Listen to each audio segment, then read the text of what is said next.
उसी समय राजकुमार राम और लक्ष्मण वहां आए। वे ऐसे सुंदर हैं मानो साक्षात मनोहरता ही उनके शरीरों पर छा रही हो। सुंदर सांवला और गोरा उनका शरीर है। वे गुणों के समुद्र, चतुर और उत्तम वीर हैं। वे राजाओं के समाज में ऐसे सुशोभित हो रहे हैं जैसे तारागणों के बीच दो पूर्ण चंद्रमा हो। जिनकी जैसी भावना थी प्रभु की मूर्ति उन्होंने वैसी ही देखी। महान रणधीर श्री रामचंद्र जी के रूप को ऐसा देख रहे हैं मानो स्वयं वीर रस शरीर धारण किए हुए हो। कुटिल राजा प्रभु को देखकर डर गए मानो बड़ी भयानक मूर्ति हो। छल से जो राक्षस वहां राजाओं के वेश में बैठे थे उन्होंने प्रभु को प्रत्यक्ष काल के समान देखा। नगर निवासियों ने दोनों भाइयों को मनुष्यों के भूषण रूप और नेत्रों को सुख देने वाला देखा। स्त्रियां हृदय में हर्षित होकर अपनी अपनी रुचि के अनुसार उन्हें देख रही हैं मानो श्रृंगार रस और परम अनुपम मूर्ति धारण किए सुशोभित हो रहे हों। विद्वानों को प्रभु विराट रूप में दिखाई दिए जिसके बहुत से मुंह, हाथ, पैर और नेत्र और सिर हैं। जनक जी के सजातीय कुटुंबी प्रभु को किस तरह अर्थात कैसे प्रिय रूप में देख रहे हैं जैसे सगे सज्जन संबंधी प्रिय लगते हैं। जनक समेत रानियां उन्हें अपने बच्चों के समान देख रही हैं। उनकी प्रीति का वर्णन नहीं किया जा सकता। योगियों को वे शांत, शुद्ध, सम और स्वतः प्रकाश परम तत्व के रूप में दिखे। हरि भक्तों ने दोनों भाइयों को सब सुखों के देने वाले इष्ट देव के समान देखा। सीता जी जिस भाव से श्री रामचंद्र जी को देख रही हैं वह स्नेह और सुख तो कहने में नहीं आता। उस स्नेह और सुख का वे हृदय के अनुसार अनुभव कर रही हैं पर वे भी उसे कह नहीं सकती। फिर कोई कवि उसे किस प्रकार कह सकता है। इस प्रकार जिसका जैसा भाव था उसने कौशलाधीश श्री रामचंद्र जी को वैसा ही देखा। सुंदर सांवले और गोरे शरीर का विश्व भर के नेत्रों को चुराने वाले कौशलाधीश के कुमार राज समाज में इस प्रकार सुशोभित हो रहे हैं। दोनों मूर्तियां स्वभाव से ही बिना किसी बनाव श्रृंगार के मन को हरने वाली हैं। करोड़ों कामदेवों की उपमा भी जिनके लिए तुच्छ है उनके सुंदर मुख शरद पूर्णिमा के चंद्रमा की भी निंदा करने वाले हैं और कमल के समान नेत्र मन को बहुत ही भाते हैं। सुंदर चितवन सारे संसार के मन को हरने वाले हैं। कामदेव के भी मन को हरने वाली हैं। वह हृदय को बहुत ही प्यारी लगती है पर उसका वर्णन नहीं किया जा सकता। सुंदर गाल है, कानों में चंचल झूमते हुए कुंडल हैं। ठोड़ी और अधर होठ सुंदर हैं और कोमल वाड़ी है। हंसी चंद्रमा की किरणों का तिरस्कार करने वाली है। भौहें टेढ़ी और नासिका मनोहर है। ऊंचे चौड़े ललाट पर तिलक झलक रहे हैं, दीप्तिमान हो रहे हैं। काले घुंघराले बालों को देखकर भौरों की पंक्तियां भी लजा जाती हैं। पीली चौकोनी टोपी सिर पर सुशोभित है जिनके बीच बीच में फूलों की कलियां बनाई गई हैं। संख के समान सुंदर गोल गले में मनोहर तीन रेखाएं हैं जो मानो तीनों लोकों की सुंदरता की सीमा को बता रही हैं। हृदयों पर मुक्ताओं के सुंदर कढ़े हुए और तुलसी की मालाएं सुशोभित हैं। उनके कंधे बैलों के कंधे की तरह ऊंचे तथा पुष्ट हैं। ऐठ खड़े होने की शान सिंह की जैसी है और भुजाएं विशाल एवं बल की भंडार हैं। कमर में तरकश और पीतांबर बांधे हैं। दाहिने हाथों में बाण और बाएं सुंदर कंधे पर धनुष तथा पीले यज्ञोपवीत अर्थात जनेऊ सुशोभित है। नख से लेकर शिखा तक सब अंग सुंदर है। उन पर महान शोभा छाई हुई है।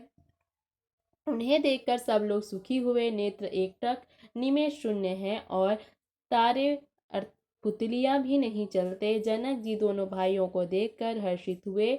तब उन्होंने जाकर मुनि के चरण कमल पकड़ लिए, विनती करके अपनी कथा सुनाई और मुनि को सारी रंगभूमि यज्ञशाला दिखाई। मुनि के साथ दोनों श्रेष्ठ राजकुमार जहां जहां जाते हैं वहां वहां सब कोई आश्चर्यचकित हो देखने लगते हैं।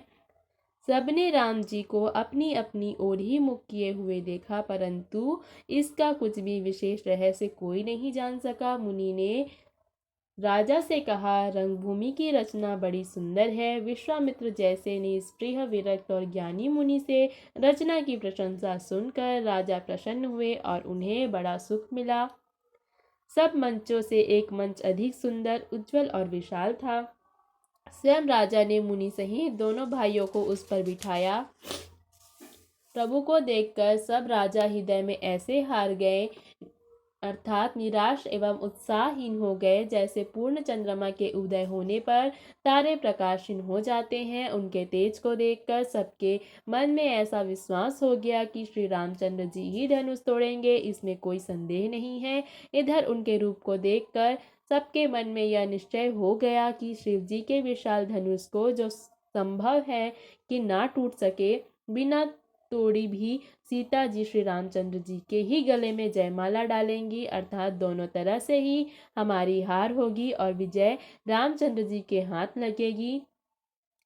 यो सोचकर वे कहने लगे, हे भाई, ऐसा विचार कर यश प्रताप बल और तेज गंवाकर अपने अपने घर चलो। दूसरे राजा जो अविवेक से अंधे हो रहे थे और अभिमानी थे, यह बात सुनकर बहुत हंसे। धनुष तोड़ने पर भी विवाह होना कठिन है, अर्थात सहज ही हमें जानकी जी को हाथ जाने नहीं देंगे। फिर भी बिना तोड़े तो राजकुमारी को ब्याह ही कौन सकता है।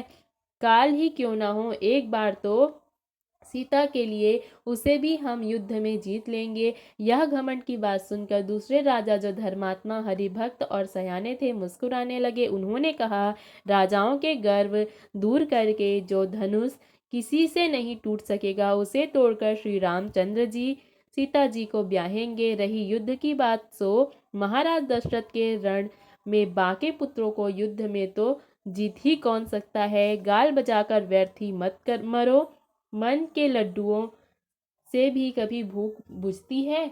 हमारी परम पवित्र निष्कपट सीख को सुनकर सीता जी को अपने जी में साक्षात जगत जननी समझो, जिन्हें पत्नी रूप में पाने की आशा एवं लालसा छोड़ दो, और श्री रघुनाथ जी को जगत का पिता परमेश्वर विचार कर नेत्र भर कर उनकी छवि देख लो। ऐसा अवसर बार बार नहीं मिलेगा। सुंदर सुख देने वाले और समस्त गुणों की राशि ये दोनों भाई शिव जी के हृदय में बसने वाले हैं। स्वयं शिव जी भी इन्हें सदा हृदय में छिपाए रखते हैं। वे तुम्हारे नेत्रों के सामने आ गए हैं।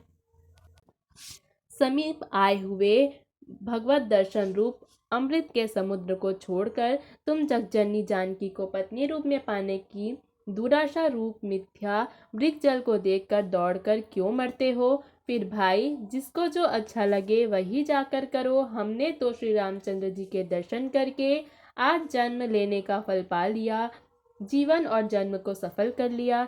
ऐसा कहकर अच्छे राजा प्रेम मग्न होकर श्री राम जी का अनुपम रूप देखने लगे। मनुष्यों की तो बात ही क्या है, देवता लोग भी आकाश में विमानों पर चढ़े हुए दर्शन कर रहे हैं और सुंदर गान करते हुए फूल बरसा रहे हैं। तब सुअवसर जानकर जनक जी ने सीता जी को बुलावा भेजा।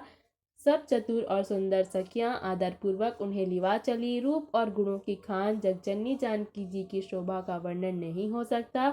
उनके लिए मुझे काव्य की सब उपमाएं तुच्छ लगती हैं, क्योंकि वे लौकिक स्त्रियों के अंगों से अनुराग रखने वाली हैं, अर्थात वे जगत की स्त्रियों के अंगों को दी जाती हैं। काव्य की उपमाएं एवं सब त्रिगुणात्मक माइक जगत से ली गई हैं। उन्हें भगवान की स्वरूप शक्ति श्री जानकी जी के अप्राकृत चिन्मय अंगों के लिए प्रयुक्त करना, उनका अपमान करना और अपने को उपहासास्पद बनाना है। सीता जी के वर्णन में उन्हीं उपमाओं को देकर कौन कुकवि कहलाए और अपयश का भागी बने, अर्थात सीता जी के लिए उन उपमाओं का प्रयोग करना सुकवि के पद से च्युत होना और अपकीर्ति मोल लेना है। कोई भी सुकवि ऐसी नादानी एवं अनुचित कार्य नहीं करेगा।